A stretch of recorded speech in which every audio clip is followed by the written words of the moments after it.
রবীন্দ্রনাথ ঠাকুরের ছোট্ট উপন্যাস মালঞ্চ অবলম্বনে আমাদের শ্রুতিনাটক মালঞ্চ। শ্রুতিরূপ অনামিকা। তুমি আজ কেমন আছো নীরু? আয়ার মুখে শুনলাম তুমি আজ ওষুধ খাওনি। কেন? কেঁদো না নীরু, আজ কতক্ষণ তোমায় দেখিনি বলো তো।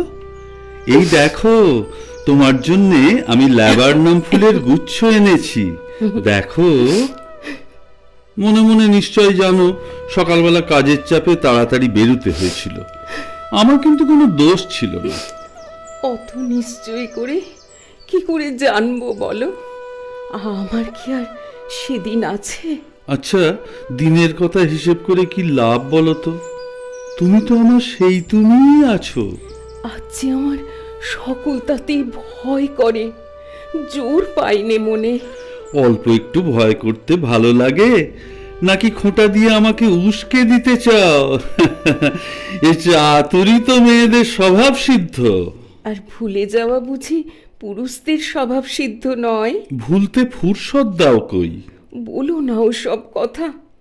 পোড়া বিধাতার শাপে লম্বা ফুরসত দিয়েছি যে।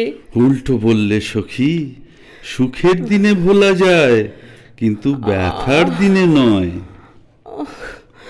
তুমি সত্যি বলো তো, আজ সকালে তুমি ভুলে চলে যাওনি? হ্যাঁ, না কি কি যে বলো তুমি। চলে যেতে হয়েছিল বটে, কিন্তু যতক্ষণ না ফিরছি মনে কোনো স্বস্তি ছিল না। কেমন করে বসেছো তুমি? তোমার পা দুটো বিছানায় তোলো। হ্যাঁ, বেড়ি দিতে চাও? পাছে পালাই?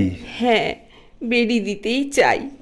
জনমে মরণে তোমার পা দুখানি নিঃসন্দেহে রইল আমার কাছে বাঁধা। সরলা, সরলা, নীরুকে ওষুধ দাওনি আজ? সারাদিন কিছু খেতেও দেওয়া হয়নি। উফ, ওকে বকছো কেন?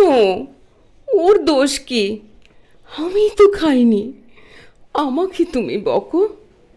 সরলা, তুমি যাও, মিছে মিছে দাঁড়িয়ে দাঁড়িয়ে বকুনি খেও না তো। না না, যাবে কি? ওষুধ বের করে দিক, দুধ নিয়ে আসুক। আহ, সমস্ত দিন ওকে মালির কাজে তুমি খাটিয়ে মারো, তারপর নার্সের কাজ কেন? একটু দয়া হয় না তোমার মনে? ও কাজ আয়াই পারবে। ঠিক আছে সরলা, তুমি যাও।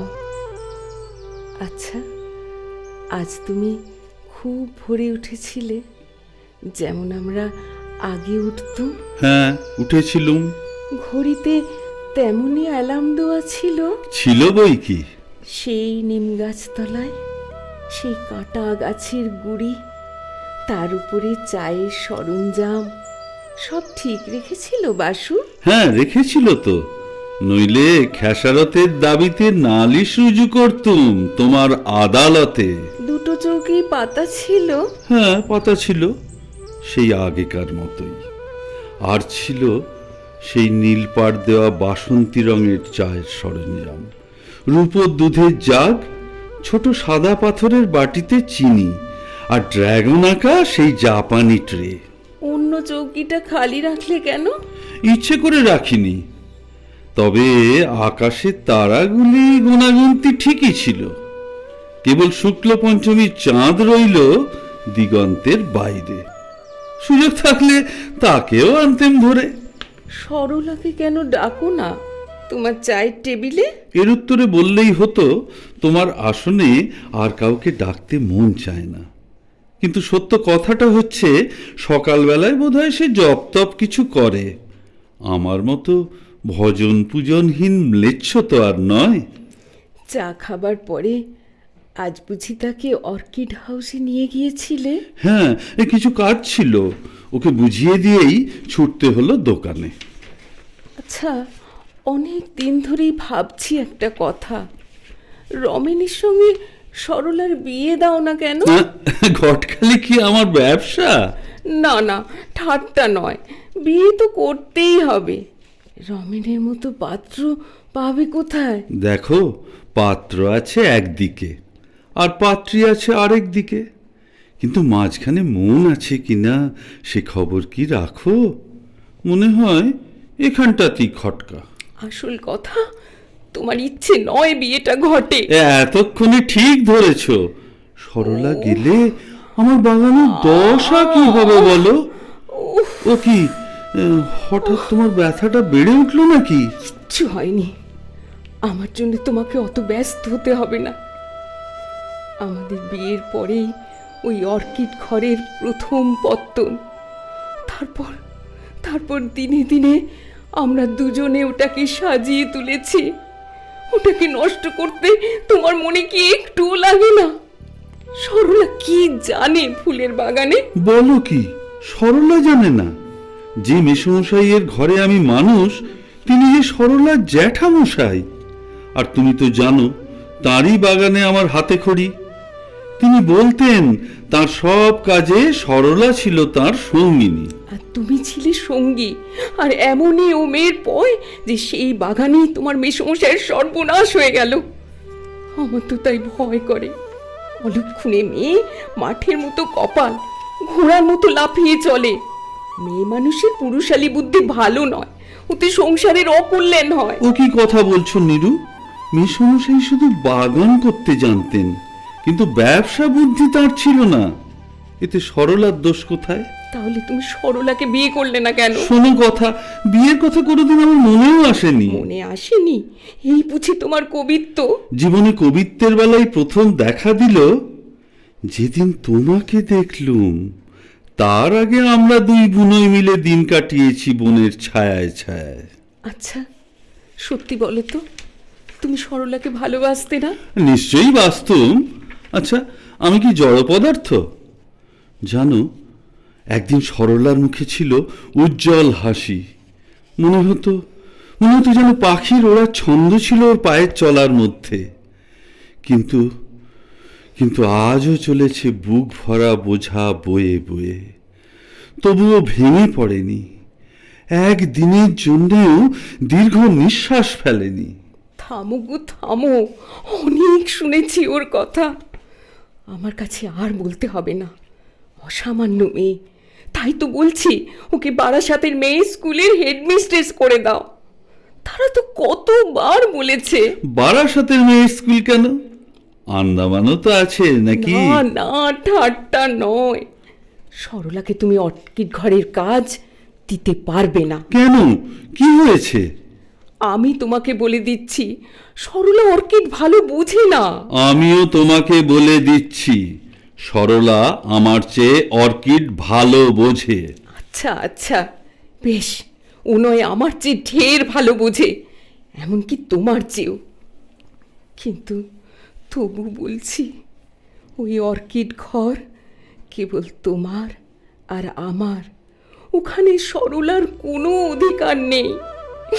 কপাল দোষে আজ আমি নয় বিছানায় পড়ে আছি, কিন্তু দোহাই তোমার, তুমি সারা বাগান সরলাকে দিয়ে দিতে পারো। কেবল কেবল অল্প একটু রেখো, যেটুকু যেটুকু আমায় উৎসর্গ করা।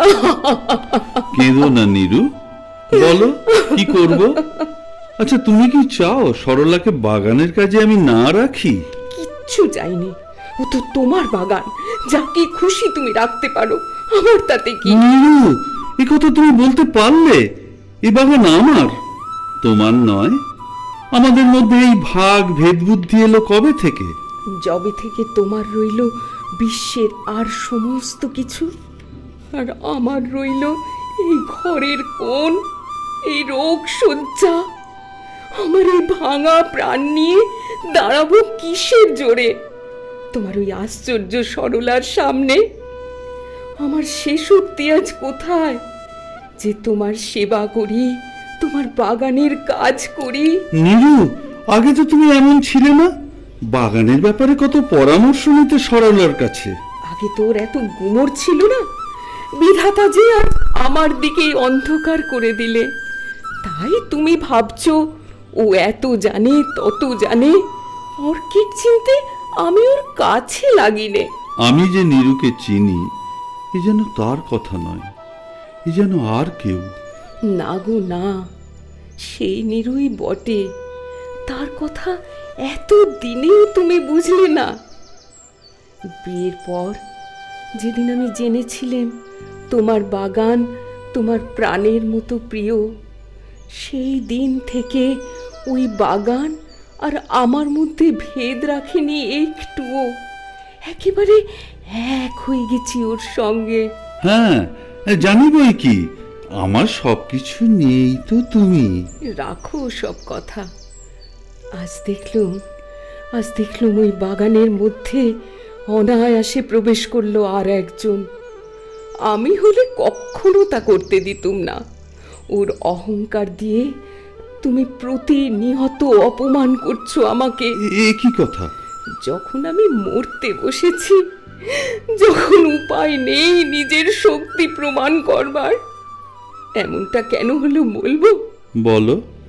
তুমি আমার চেয়ে ওকে বেশি ভালোবাসো বলে এতদিন সে কথা কেন লুকিয়ে রেখেছিলে? নীরু, আজ এতদিন পরে আমাকে এ কথা বলতে পারলে তুমি? ঠিক আছে, আমি কাছে থাকলে তোমার শরীর খারাপ হবে, তাই তো? ফন্ডারির পাশে যে জাপানি ঘর আছে, আজ থেকে আমি সেখানে থাকবো। না, দরকার হলে না, না, ডেকে পাঠিও। না। চলি। ওগো শোনো, তোমার পায়ে পড়ে চলে যেও না।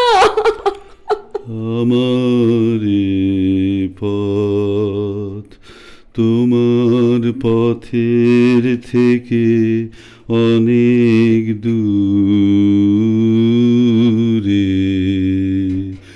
গেছে বেঁকে, গেছে বেঁকে আমার পথ।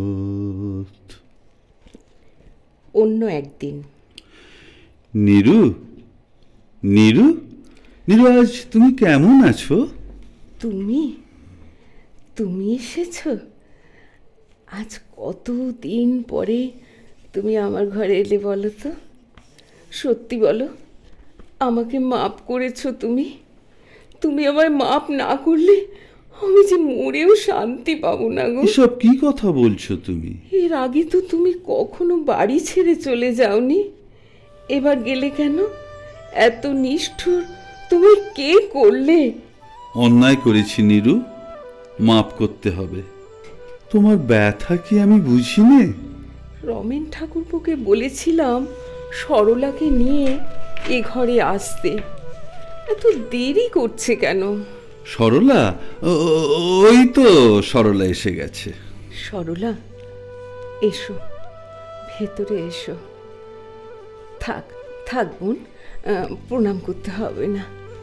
এসো, আমার পাশে বসো। শুনছো? হ্যাঁ?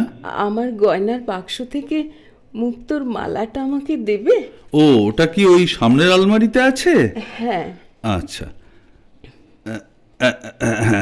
এই নাও। জানো সরলা, একদিন ভেবেছিলাম যখন আমার চিতায় দাহ হবে তখন মালাটি যেন আমার গলায় থাকে, কিন্তু তার চেয়ে এই ভালো, আমার হয়ে এই মালা তুমি গলায় পরে থেকো শেষ দিন পর্যন্ত। ঠিক আছে সরলা, তুমি এখন যাও। বেশ কয়েকদিন পর। হ্যাঁ গো, কাল থেকে সরলাকে দেখছি না যে। ও সে কি, তুমি জানো না? সরকার বাহাদুর তাকে পুলি পোলাও চালান করে দিয়েছে। সে কি, কেন? জানো না বুঝি? সে যে রমেনের সঙ্গে বিপ্লবীদের দলের নাম লিখিয়েছিল, শ্রদ্ধানন্দ পার্কের এক সভা থেকে পুলিশ তাদের ধরে নিয়ে যায়। সরলাকে পাঠায় পুলি পোলাও আর রমেনকে পাঠায় হরিণবাড়ি। থাকবে ওসব কথা। নীরু, এবার ওষুধটা খেয়ে নাও। না, ডাক্তার বলে গেছে ঘন্টায় ঘন্টায় ওষুধ খেতে হবে। খুব হয়েছে, আমাকে আর ওষুধ খাওয়াতে হবে না। তার থেকে বাগানের কাজে একটু মন দাও দেখি। আর শোনো, মালিকে ডেকে দাও, আমি শুয়ে শুয়েই তাকে দিয়ে বাগানের কাজ করাবো। ঠিক আছে, আমি তাকে ডেকে নিয়ে আসছি। বেশ কিছুদিন পর। নীরু, নীরু শুনছো? নীরু, ভালো খবর আছে। কি গো, কি হয়েছে? তোমাকে এত খুশি খুশি লাগছে কেন? নীরু, নীরু, চিঠি এসেছে। জেলে স্থানাভাব, তাই সরকার বাহাদুর সরলাকে ছেড়ে দিচ্ছে। কি হলো নীরু, তোমার শরীর খারাপ লাগছে? আয়া, একবার ডাক্তারবাবুকে ডেকে আনো না। ছেড়ে দিচ্ছে, তাই নাকি? ভালোই হলো। জানো, সরলার উপর আমি অন্যায় করেছি। তোমার পায়ে ধরে বলছি, আর অন্যায় করব না। না না, আমাকে মাফ করো। কি? কিন্তু কিন্তু আমাকে ভালোবাসো, ভালোবাসো। তুমি তুমি যা চাও আমি সব করব, আমি সব করব। নীরু, নীরু, চেয়ে দেখো, সরলা এসেছে। এসেছে? থাক, আর প্রণাম করতে হবে না। সরলা, এবার মালাটা তোমায় পরিয়ে দি। না না না, পারলুম না, আমি পারলুম না। এই মালা আমি দিতে পারবো না, পারবো না। এখানে জায়গা হবে না তোর রাক্ষসী। আমি থাকবো, থাকবো, পালা এক্ষুনি। নইলে নইলে দিনে দিনে শেল বিঁধবো তোর বুকে, শুকিয়ে ফেলবো তোর রক্ত। নীরু, নীরু, কি হলো তোমার? পড়ে গেলে কেন? ডাক্তার, ডাক্তার, নীরু কথা বলছে না কেন? চোখ মেলো নীরু, কথা বলো নীরু, নীরু, নীরু। জীবন মরণের সীমানা ছাড়ায়ে বন্ধু হে আমার রয়েছ দাঁড়ায়ে।